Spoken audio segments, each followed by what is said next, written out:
తాయాం దండనీతి నశించినప్పుడు త్రయీ అంటే వైదిక ధర్మం అంతా నశిస్తుంది. త్రయీ అంటే వేదములు. ఇది వేద త్రయస్త్రయీ వైదిక ధర్మం.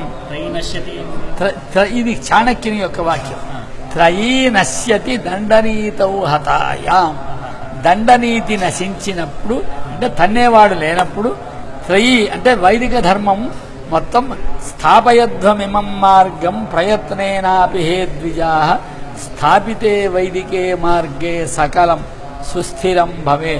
దేశమంతా సుస్థిరం కావాలంటే స్థాపయధ్వం.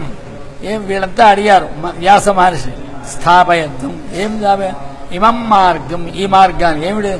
ప్రయత్నేనాపి హే ద్విజాః, ఓ ద్విజుల్లారా ఈ మార్గాన్ని స్థాపితే వైదికే మార్గే, వైదిక మార్గానికి స్థాపిస్తే సకలం సుస్థిరం భవేత్.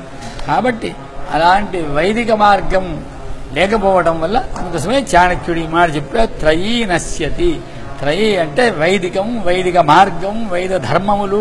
ఇక దాని వేదం మొత్తం ఉన్నదంతా వేద శివ, శివో వేద, వేదాధ్యాయి సదాశివ. వేదమే శివుడు, శివుడే వేడు.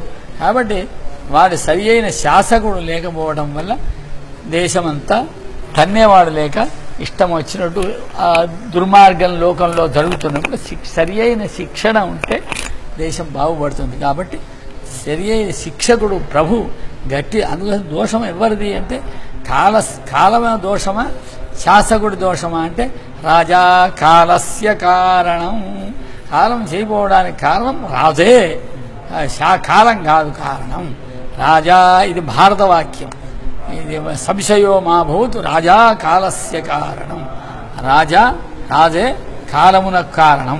కాబట్టి సరి అయిన శాసకులు లేకపోవడం వల్ల ఈ వైదిక మార్గం నశించి ఈ విధంగా అవ్యవస్థితి రావడానికి కారణం. కాబట్టి దొంగలు పెరిగిపోవడానికి, ఈ అత్యాచారాలు జరగడానికి, రేపులు జరగడానికి, వీటన్నిటికీ సరి అయిన తన్నేవాడు లేక, భయం లేక, ఇదంతా వైదిక మార్గంలో ఇవన్నీ చాలా నియమాలు చాలా చెప్పబడినాయి.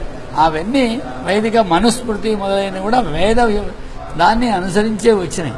కాబట్టి ఆ వైదిక మార్గం నశించడం వల్ల దేశంలో అరాజకం, అవినీతి మొత్తం దేశమంతా నాశనానికి హేతు అవుతుంది. కాబట్టి వేదవృక్షో రక్ష్యమాణ మధుహేమచ వర్షతి, అరక్ష్యమాణ వేదవృక్షో అరక్ష్యమాణ అశ్రుపాతంచ వర్షతి అని భారతవాక్యం.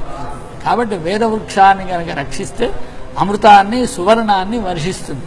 వేదవృక్షో రక్ష్యమాణ మధు హేమచ వర్షతి, అమృతాన్ని, బంగారాన్ని వర్షిస్తుంది. వేదవృక్షం కనుక రక్షించకపోతే అశ్రుపాతంచ వర్షతి, జగత్తునంతా ఏడిపించి నశింపజేస్తుంది. కాబట్టి